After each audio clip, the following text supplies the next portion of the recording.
Hey, this is Rick. This video shows me crossing one thing off my list of sequences. Sequences can kill us if we're not careful, and there's no one that we can learn this from better than Patrick F. McManus through his story entitled Sequences. I've long been a student of sequences, probably because of my upbringing on a farm, and perhaps the larger influence, my association with my stepfather Hank. My mother remarried several years after my father died, and Hank came to live with us on our Idaho farm. He was a city person, at one time the manager of a minor league baseball team who had spent most of his working life in the grocery business. You would expect that someone in the grocery business would know about farming and sequences, but both forever remained a mystery to Hank. What Hank never seemed able to grasp was that on a farm you simply don't go out and do a piece of work. No, the first thing you do is determine the lengthy sequence of activities necessary even to begin the job. Then you realize that the sequence of preparatory activities is so long you'll never get to the intended task. So you go fishing instead. This has been my family's approach to farming for generations, and it worked fine, but Hank could just never get the hang of it. One day Hank said to me, "Pat, let's take off the day and go fishing up Ruby Creek." "Sounds good to me," I said. "Let's go." "Okay, but first we have to fix the hole in the pasture fence. Won't take but 20 minutes. My shoulders sagged.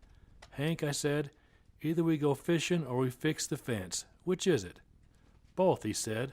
"First we fix the fence, then we go fishing. Now go get the wire stretcher and we'll get started." I saw that it was hopeless. No matter how often I tried to explain sequences to Hank, he could never grasp their significance. "The wire stretcher's broken," I said. "Oh, that's right. Well, we'll just run over to the Haversteads and borrow theirs." "Yeah, but the Mallorys borrowed our post hole digger." "We can swing by the Mallorys and pick up our post hole digger on the way back from borrowing the Haversteads wire stretcher. Then we can fix the fence and go fishing. Easy as pie." "We're out of fence staples, too." "Is that right? I guess after we borrow the Haversteads wire stretcher and pick up our post hole digger from the Mallorys, we can zip into town and buy some staples at Juergen's Hardware, come back, fix the fence, and go fishing." "But Hank, you promised Sam Juergens you'd haul him a load of hay bales from the Nilsons the next time you came to town." "Danged if that ain't what I promised. I got to take Sam the hay when we go for the staples, otherwise he'll be mad as hops. We'll have to take the truck, but first we better pick up the spare tire over at Leroy's shop getting fixed. So here's what we'll do. We'll borrow the post hole digger from the Haversteads, pick up the wire stretcher from the Mallorys, stop at Leroy's shop and get the spare, go over to Nilson's and load the hay, haul the hay into Juergen's, buy the staples, come home, fix the fence, and go fishing. How's that sound?" "You're getting mixed up, Hank. We borrow the wire stretcher from the Haversteads and pick up our post hole digger from the Mallorys." "Good leaping gosh almighty, this is getting complicated. Now where did we start? I better write it down in the proper sequence," I said. "We started out to go fishing, but first you wanted to fix a stupid hole in the fence." It was this early training in sequences that made almost any endeavor in life seem impossible to me. That's why I've always just gone fishing instead. I've always enjoyed reading about the great successes so many men and women achieve, and once I even thought I'd read a book about how to become a success myself. "I'm going down to the library to check out a book that tells me how I can become a success," I told my wife, Bun. "That's a good idea," she said. "I only wish you'd read it 30 years ago. Since you're going downtown to the library, will you drop off some clothes at the dry cleaners?" "Sure." "I have a coupon for 25% discount on the cleaning." "Oh, darn, I threw the newspaper out. Will you run over to the Smiths and see if they still have theirs? And I told Bev Smith she could have that old trunk in the attic, and you can take it over to her when you go. But you'll have to repair the hinge on the attic door first, because otherwise the door will fall off. So when you're down in the basement getting your toolbox, I'd like you to—" "Forget it," I said. "I'm going fishing." I never did get to read that book on how to become a success. I doubt if I missed much. Once I did go to a seminar on becoming a success, and the speaker said the most important thing was for one to set goals for oneself. That was when I walked out. Any fool can set goals. I've set more goals than a trapper sets traps. I could set half a dozen goals for myself this very minute without exerting more than a couple of brain cells in the process. The problem is getting to the goals. Every goal has a sequence swirling beneath it like the vortex of a whirlpool. Take your first step toward that goal, and you're instantly sucked into the vortex, swirled downward endlessly, further and further away from your goal, until you've completely forgotten what your goal was, and your only concern is how to get out of the vortex. It's kind of scary if you think about it. I've seen decent, normal persons suddenly come down with ambition and set themselves a goal or two. Then they set off for their goals, and you hear a diminishing wail as they're sucked down into the vortex of sequence, and they're never seen again, although sometimes you'll get a postcard from Acapulco. It's much better just to go fishing and forget about success. You'll be happier, take my word for it. Even fishing can be fraught with sequence, however, and you must be constantly on guard against it. Suppose, for example, Wretch Sweeney shows up and asks me to go fishing with him. I say, okay, grab rod, reel, and tackle box and start out the door. What test line you got on that reel, Wretch asks. 4 pound. Not strong enough for bass. Go put 8 pound on. 10 would be better. Do you want to fish or get sucked into a sequential vortex? I snap, continuing out the door. What? You got trouble with your drains again? Yeah, let's get out of here before Bun catches us. 4 pounds good enough. I have never attempted to explain sequences to Wretch, but he has an instinct for avoiding them. Somewhere in the spacious recesses of his mind, he senses that if I wait to put on 8 pound line before I go fishing, I will never get to the fishing. Maybe there won't be quite enough line to fill the spool.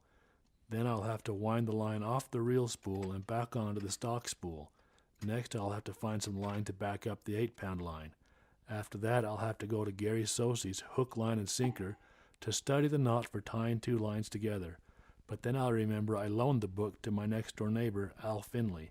But if I go ask Finley for it, he will want his lawnmower back before Bun has a chance to mow the lawn with it.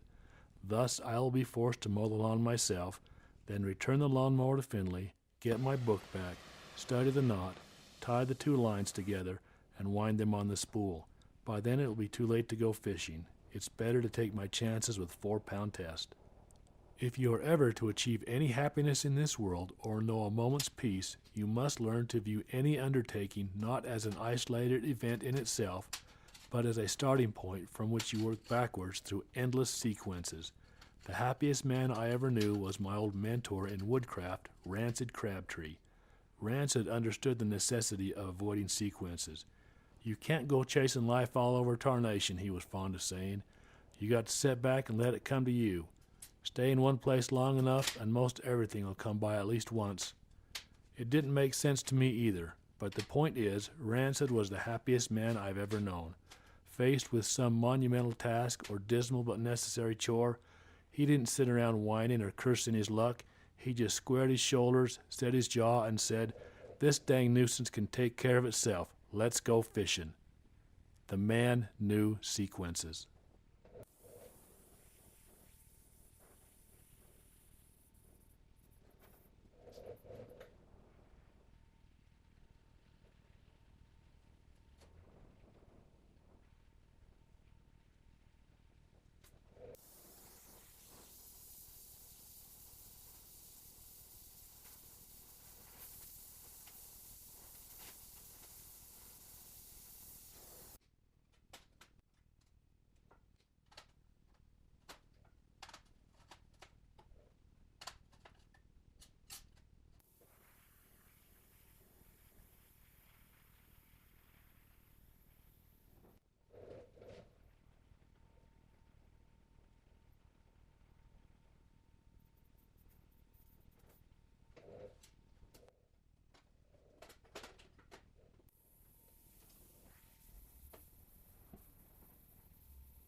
My wife says I spend too much time when I make a video of something that I'm doing, and that people don't watch videos like that.